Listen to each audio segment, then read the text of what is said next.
Curious why this wasn't big in the clubs a few years back. The Apparently Kid auto-tuned. I mean, Bill and I spend a lot of time in the club. Yeah, of course.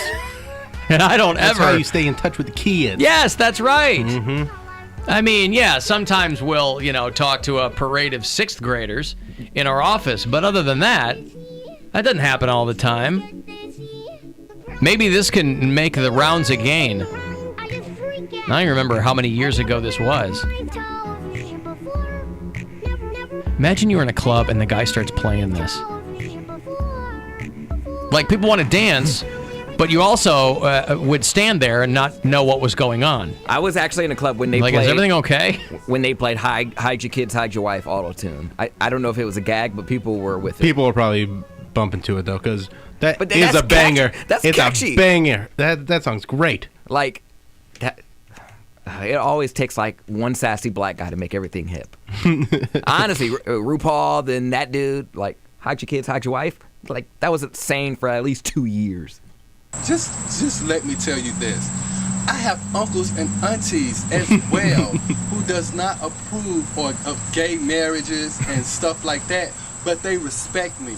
I don't care about one person's what's his name? Anthony? Or how they feel. That's the way they feel. Antoine Dodson. Yeah. I was thinking Anthony That's Dodson. Fine.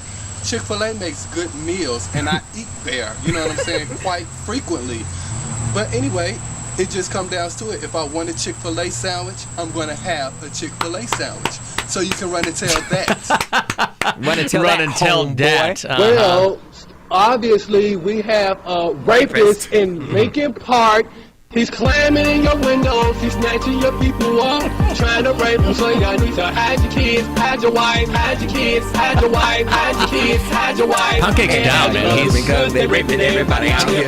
You don't have to come and confess. We looking for you. We gon' find you. It's got to be the only pop song to ever have the line, they're raping everybody out here. That's what I like about it. And they're raping everybody out here. It was so lit. When they played that, the whole club went up in flames. Because these are the same guys who did the kid. That auto-tuned that kid. Yeah. But you had more to work with Antoine Dodson. We gon' find you so you can run and tell that, run and tell that. You know that not long after that, by the way, they set up one of those celebrity boxing matches where he fought the guy who was in the bed with his sister. Oh, really? What? Yes. No way. Bill's hocking up a lung. Sorry, that's hilarious. Yeah. That's amazing. Against the real bed intruder. The guy's name was Rashad Cooper, and he was the guy that was in bed with Antoine's sister in the middle of the night. I thought he went to jail. They never caught the guy. Like, obviously they caught him, but like they didn't prosecute him. I don't know. There was a celebrity boxing match. Did he win? Run and tell that, homeboy. We got your t-shirt to the left finger pushing. Oh, you are so dumb. You are really dumb, for real. The man got away, leaving behind evidence. I was attacked. Wow, you know the whole song. Dude, I told you it was lit. I know, but I don't remember the whole song. Yeah, that's impressive to know the whole song. You're like karaoke in this bitch. Yeah. Idiot in the project, so dumb, so dumb, so dumb, so he's climbing in your windows, he's snatching your people up, trying to rape. Anyway, that was 2010. The celebrity boxing match, they streamed it for $10 a pop at the time. Hey, you want an update on Bill Squire's Christmas Kwanzaa? Hold on. Alan Cox Show! Exclusive news update! How many tickets do you think we sold so far? 50. According to the numbers that I have, and there's no way to know if this is correct, but this is the numbers that I have access to, we have sold 1.2 thousand tickets. 1.2 thousand tickets? Yeah, we've sold 1,200 tickets already. Really? Wow. Yes, off of 17 ticket clicks, which seems like a disparaging number. I was going to say, the venue's not that big, is it? No. Oh, okay. Click, Bill! Click, Bill! I was gonna be like, that's some AC pool right there. Yeah. I don't think it's a glitch. I think it's we've sold more tickets than there are for sale. Hit refresh. Yeah. It's funny, though, because we were talking about that stupid Trump Jr. book, and I'm like, no one thinks these guys read, let alone write stupid books. And that target audience isn't really into fancy book learning anyway. So they couldn't figure out why it was on the New York Times bestseller list, but they flagged it because they said somebody's buying huge bulk orders of the Trump Jr. book. They talk about that all the time. So people aren't buying. People aren't buying Bill O'Reilly's book. books, where they buy a bunch of them and then store them somewhere at Fox News just to say, "Hey, it's on the bestseller list." Or they buy them, and then like when they do hey, take my Bill O'Reilly's hawking some financial advisor now or something because he's on the internet. He's like, hey, sign up for my course and you'll get a free book. You know what I mean? So he's got to buy all the books, or somebody's buying all the books. We probably are. White House probably bought all of them with taxpayer money. No, it was RNC. Or like the maybe GOP or something like that. Trump adjacent. So the New York Times bestseller list, if you see the Trump book, it's got a notation next to it. They have a dagger symbol, which means somebody shady is buying up giant bulk orders of this. Lol. For the lulz. Right. That's rich. Like, you must But it's really, not surprising. Who cares? But Nobody's you have to reading be that book. so insecure. You have to be so insecure with yourself. But they all are. My daddy bought all my, like, that Well, no, must- he probably bought them. Or his organization. I don't know. Yeah, they have it Trump set tweeted up. out. Yeah. Trump tweeted out, "Hey, buy my book." And then the next tweet after that was, "Oh my gosh, she's on a New York Times bestseller. Thanks, guys." Like some of that nature. But you must really be insecure, where you can't be confident with yourself to be like, "Hey, this is my book, my product I'm putting out here. Take it or leave it." No, but if you're you have him, to be on but the if New you're York any of Times those bestseller. kids, where would your confidence ever come from? It wouldn't come from your father. You've never had like your own job. Ivana seems like she has a very good head on her shoulders. No, please. Everybody, Ivana? remember when everybody Ivanka. Ivana's the mom. Everybody, remember when I'm talking everybody. about Ivana. But the mom? Yeah, she seemed like she was fine. But she's the only level-headed one, honestly. If you don't count marrying Donald Trump. Yeah, he was. But again, he was an entertainer back in the 80s. Yeah, okay. But again, those people don't read. Nancy Pelosi, by the way, she throws some shade, boy. She was given a press conference, and she stopped to explain what the word exculpatory meant to the president. Because she knows he doesn't know anything. So she's talking about this process. I love Nancy Pelosi. The president has something that is exculpatory. Mr. President, that means you have anything that shows your innocence. Then he should make that known. Mr. President, that means that anything that shows your innocence, then he should present that. Well, have you read... In the middle of it. Have you read the transcripts of that book that's called, like, The Warning, and how they talk about... the anonymously penned book? Yes, but it's hilarious because they talk about their process on, like, pitching ideas or having... I know, but I'm not... sign off on legislation. None of that impresses me because, again, no one's surprised by any of that. There's not going to be any big, like a PowerPoint presentation. But that's all old information. Like, oh, my gosh, it's hilarious. No, it's I sad, don't... That's but another book that I can't imagine is selling because who's going to read that yet. and go, oh, really? It's not out yet. Oh, well, I can't imagine it's going to sell when it does come out. But if you do want to buy a book, we got $1,000 for you to do just that. Hey, you can buy yourself a lot of books. Or whatever you want. Or whatever you want, sure. You can go fund yourself. Good luck. Hey, it's Rover. Go fund yourself. We have your shot at $1,000 now. Text the nationwide keyword FISH to the number 200-200. You'll get a text confirming entry plus iHeartRadio info. Standard data and message rates apply in this nationwide contest. That's FISH to 200-200. Good luck and go fund yourself. From 100.7 WMMS. Yeah, you saw Roger Stone's going to prison. Yeah. Found him guilty on everything. Can he get pardoned? Make yourself a big picture of pina coladas and sit back and watch the fireworks. Taking walks to and yourself. lying under oath. But no, can he get pardoned by Trump? Because those are of course he can. Federal charges. They should have been smart. He might expect that he will be. And got him on. They should have prosecuted him statewide. I think that would. There's probably every possibility that may happen. But then again, that would be abuse of power. Like, I mean, everyone would know there's something shady. Yeah, but at this point, I know. But I think he's. I would like to think that he's trying to play it easy and divert attention away from all the conspiracies that he's doing. Who? Since he's Trump. Since he's going through live like, tweeted about a witness this morning. That's witness intimidation.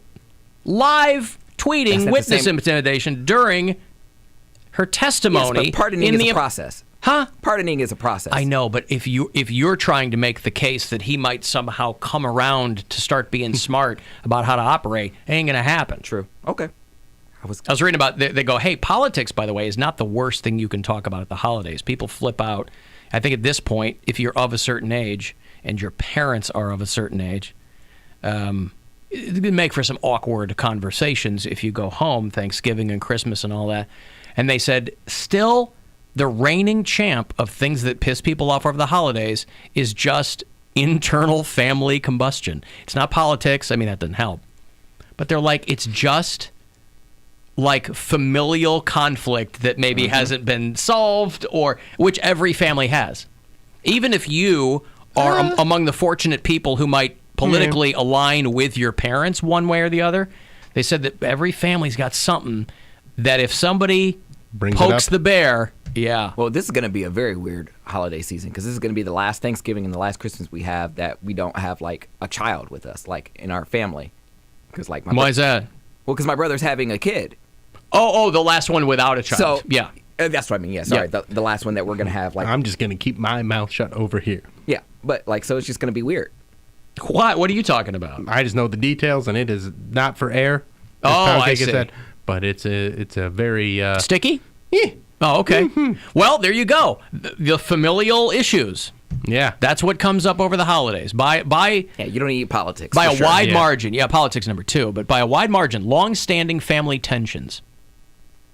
And then it goes down the list: 2020 race, someone's future plans, money, the behavior of the guests.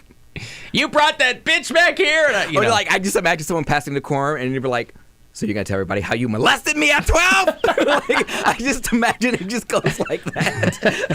What's the old, somebody's joke? I meant to say, pass the corn, and instead I said, you ruined my life. I forget it. I think it was Jonathan Katz, if anybody remembers. He's a great comedian. That's very funny. Who I think is very sick, but yeah.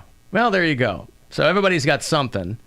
But again, it's really not that hard to sidestep all that stuff, and to just like have an okay time. Yeah, you go there. Unless it's like a family that really doesn't get along, You just go in, where's my plate? And then I eat in another room.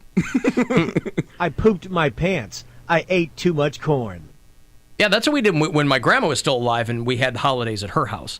Everybody would just kind of go, not in separate rooms, but I mean, everybody kind of disperse. You'd be sitting on the couch, or you'd move one of the chairs, or maybe some people in the dining room, and everybody was kind of spread out. There were more people there, too. I remember I got whooped on Thanksgiving.